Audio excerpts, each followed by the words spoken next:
La Universidad Nacional Autónoma de México, a través de la Facultad de Estudios Superiores Iztacala, en su carrera en línea Psicología SOAYED, presenta el siguiente trabajo: la atención, conceptos clave, trastorno por déficit de atención con hiperactividad. Esto para el módulo El campo aplicado de las neurociencias del comportamiento, para la tutora Gabriela Méndez Flores.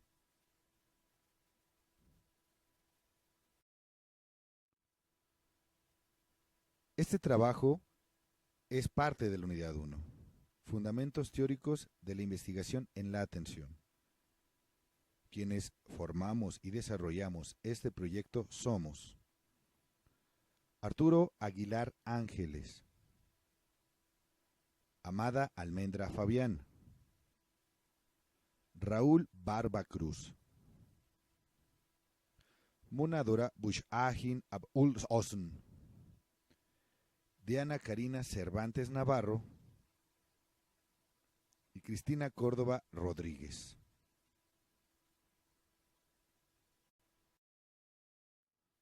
Muy bien, comencemos con la explicación. ¿Qué será eso de la atención?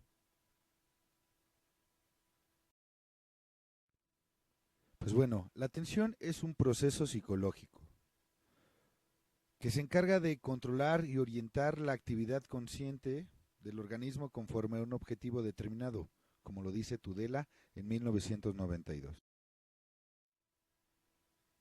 Es decir, esto nos permite adentrarnos a una realidad, a comprender nuestro contexto, a entendernos, y está orientado a partir de ciertos procesos perceptuales que internalizan esa información y nos permiten seleccionar aquello que es importante recuperar y en lo cual es importante centrarnos.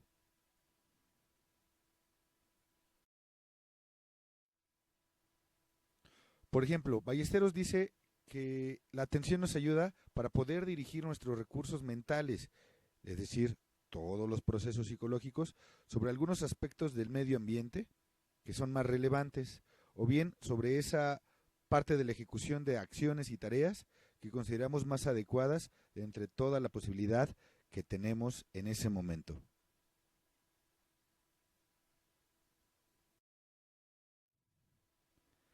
Y se rige de procesos psicológicos alternos que le suman a esta parte de la atención, como la percepción, la memoria y el pensamiento.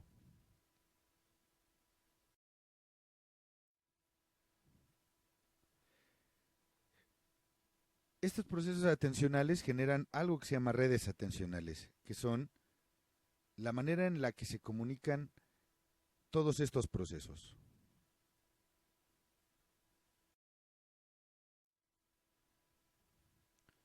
Estas redes atencionales se encuentran distribuidas en muchas partes de este sistema nervioso y que nos permiten ejercer ciertas funciones a través de procesos facilitatorios e inhibitorios, es decir, se conectan entre sí para generar lo que es el proceso de la atención.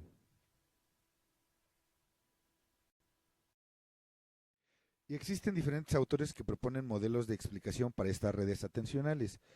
Los primeros autores son Posner y Petersen, que nos dicen que hay tres elementos o tres tipos de redes atencionales: la de orientación, la de vigilancia y la red ejecutiva.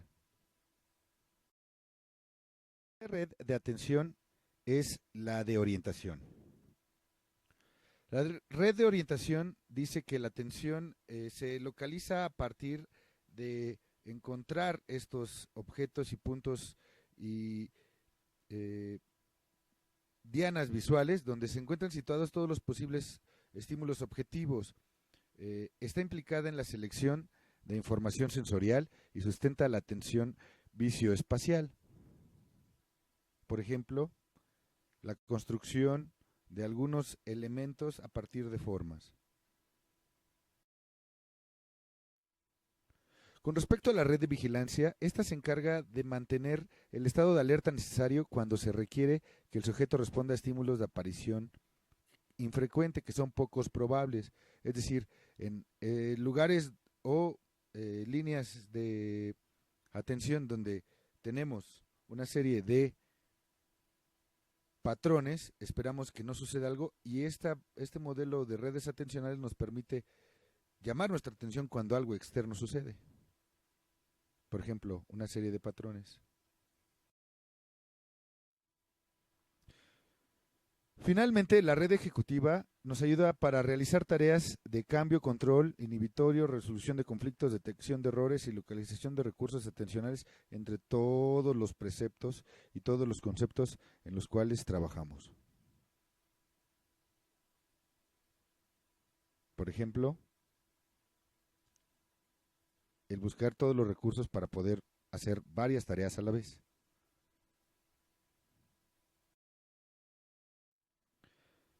El siguiente modelo es el modelo de atención para la acción, o ATA, de Norman y Chalice, que plantearon en 1986. Este modelo reside en la noción de que existe un control de esquemas o de representaciones de la respuesta como tal.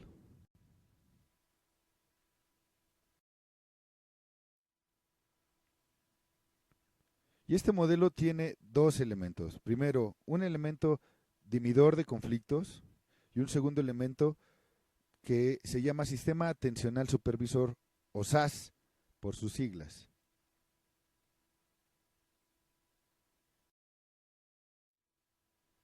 El primer elemento, el dimidor de conflictos, eh, realiza la función de activar el conjunto de esquemas que uno ya tiene y que satisface las demandas de tareas familiares o sencillas.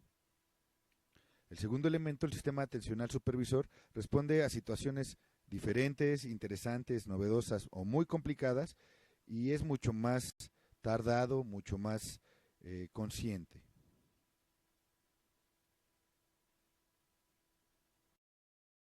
Finalmente, tenemos el modelo de control de la atención de Corbetta y Schulman. Este modelo propone que hay una existencia de dos redes cerebrales que son diferentes, pero se complementan haciendo diferentes funciones cada una.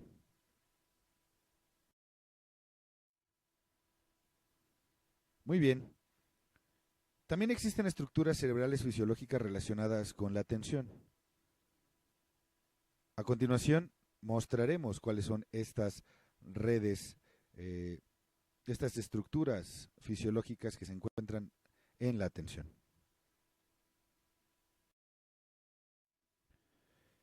Y pues bueno, para entender la fisiología de la atención debemos de comprender que hay muchos elementos involucrados a nivel cerebral en estos procesos atencionales.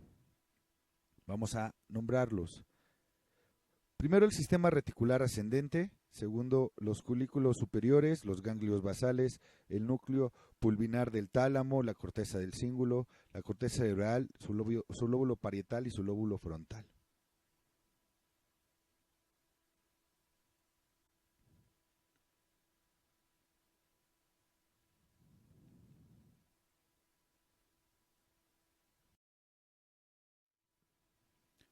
El sistema reticular ascendente trabaja primero, eh, ubica en el tallo cerebral, se asocia con el mantenimiento de un estado de alerta, permite un estado generalizado de receptividad a la estimulación y preparación para brindar la respuesta y regula la entrada de información sensorial del exterior. Esta es la puerta de la atención.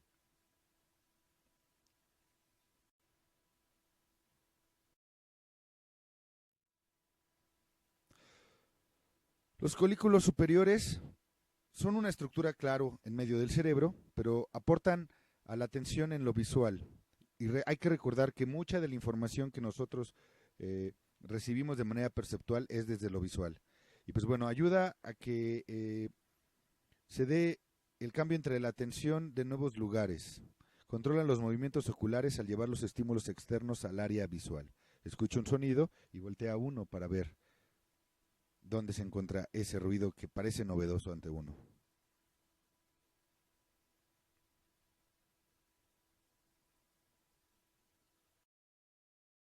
Los ganglios basales son una conexión de núcleos subcorticales rodeando el tálamo. Contribuyen a la selección en la percepción y en las respuestas. Se asocian con movimientos voluntarios realizados de forma principalmente inconsciente.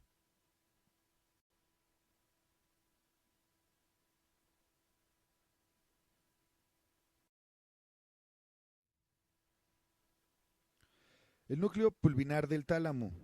Este regula la atención selectiva. Filtra la información para que después sea procesada. Se encarga de modular la información, es decir, que es nuestro archivero de la atención.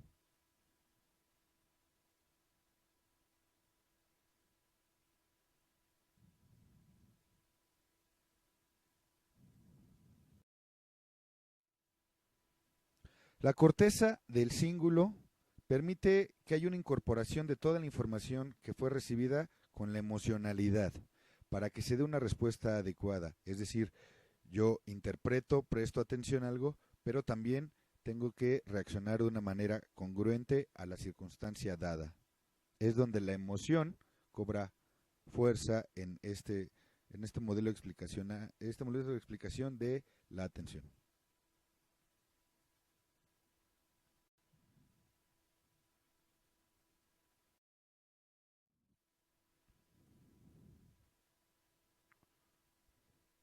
Corteza cerebral. En el área posterior de la corteza es donde se analiza la información sensorial, monitoreando la estimulación continua. En este sistema activador reticular descendente sirve como fuente de entrada a la información reticular del tallo cerebral, regulando el nivel de activación. Permite a los niveles más altos de la corteza participar en la formación de planes e intenciones, reclutar a los sistemas inferiores y modular la actividad. Es el jefe de la atención, la corteza cerebral.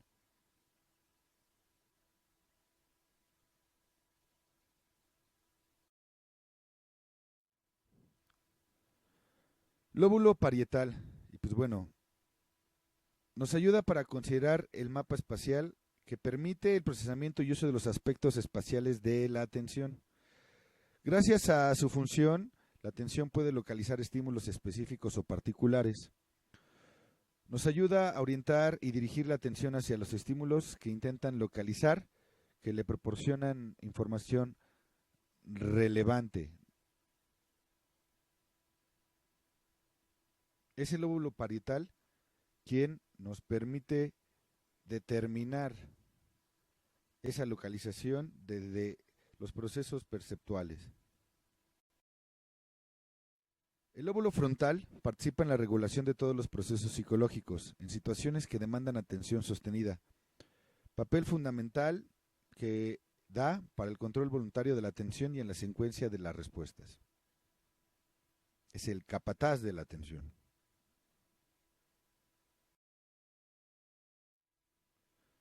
Vayamos entonces ahora a lo que son los tipos atencionales, porque existen diferentes tipos de atención.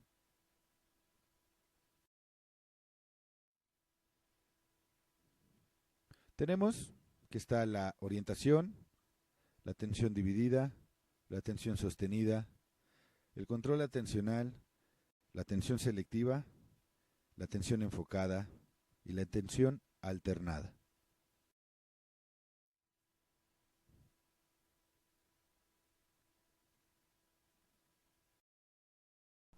Bien, ¿y qué es la orientación? La orientación es el proceso que permite generar el nivel de conciencia y generar el estado de activación. Refiere a una confiable integración de la atención, percepción y memoria. Y es muy vulnerable a los efectos de una disfunción cerebral. Por otro lado, la atención enfocada consiste en dirigir la captación de información sensorial hacia una sola fuente. Nos fijamos en una sola cosa. Es el primer proceso atencional que se adquiere en el desarrollo personal, el desarrollo humano. La atención sostenida es la capacidad de mantener la atención en un determinado proceso de forma mantenida durante muchos minutos. Sería el segundo nivel de desarrollo de atención en el proceso evolutivo de maduración en los niños. La atención selectiva se refiere a la capacidad para seleccionar uno o varios estímulos en un ambiente de múltiples estímulos. Debemos centrarnos en lo que nos interesa, descartando otros estímulos que denominamos distractores. Es evidente que esta atención selectiva será fundamental en todos los procesos del aprendizaje. Nos permite dividir la información conforme el contexto en el cual nos desenvolvemos.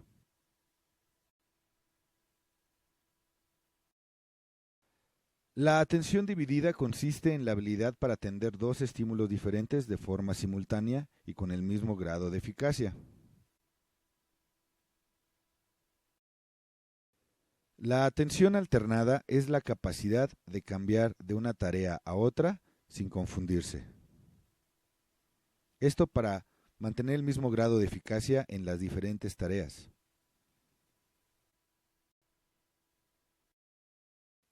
El control atencional incluye procesos como la capacidad de planear y organizar la conducta.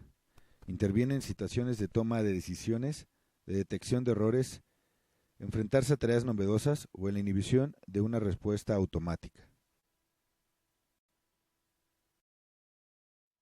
Muy bien, pasemos ahora a otra parte, el trastorno por déficit de atención con hiperactividad. ¿Qué es el trastorno de déficit de atención?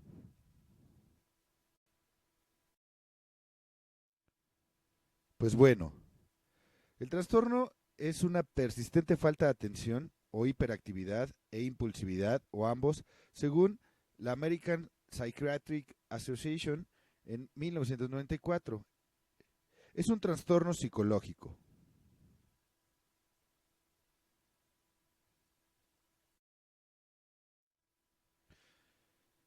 Hay dos tipos de trastorno de déficit de atención.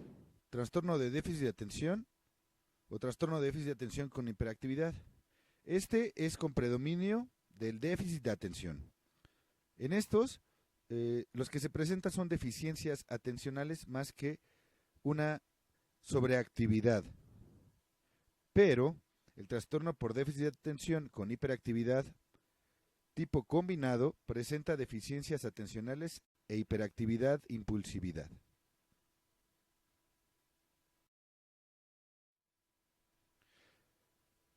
¿Cómo diagnosticarlo? Pues bueno, el que es por deficiencia en la atención debe de presentar dificultad para mantener atención en tareas o actividades. Parece que no se escucha cuando se le habla a la persona. No concluyen y hay actividades que requieren de un gran esfuerzo y no sigue las instrucciones. Tampoco organiza las actividades. Y finalmente se distrae con estímulos no relevantes.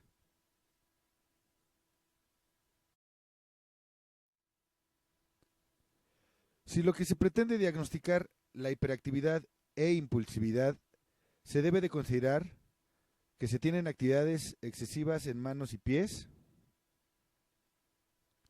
se mueve constantemente y se levanta de su asiento, corren y saltan en lugares inapropiados, hablan en exceso mezclando un tema con otro y no tienen una relación entre las ideas. No se esperan los turnos en diferentes situaciones escolares o el juego. Se precipitan para contestar aun cuando la pregunta ni siquiera ha sido terminada. Y se entrometen en las actividades de otros. Y es muy importante.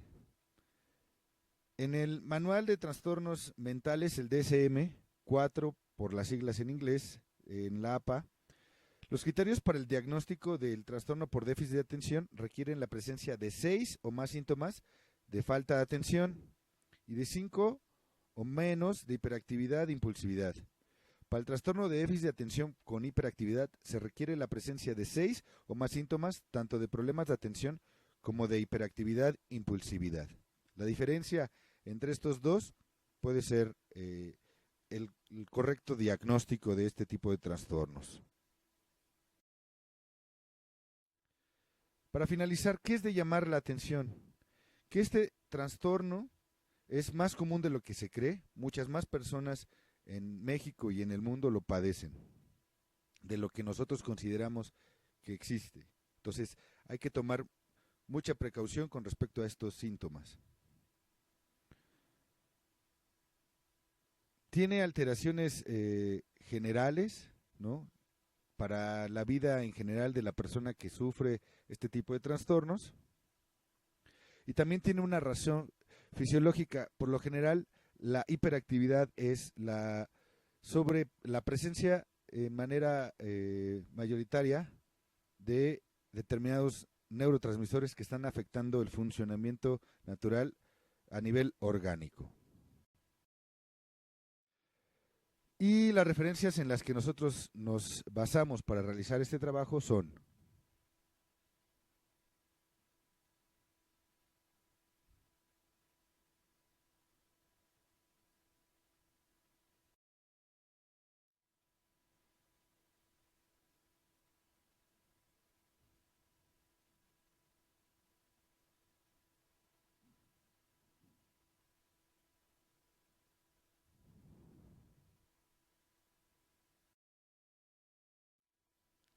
les agradecemos Arturo Aguilar Ángeles, Amada Almendra Fabián, Raúl Barbacruz, Munadora Bughajin, Abul Hosn, Diana Karina Cervantes Navarro y Cristina Córdoba Rodríguez por su atención.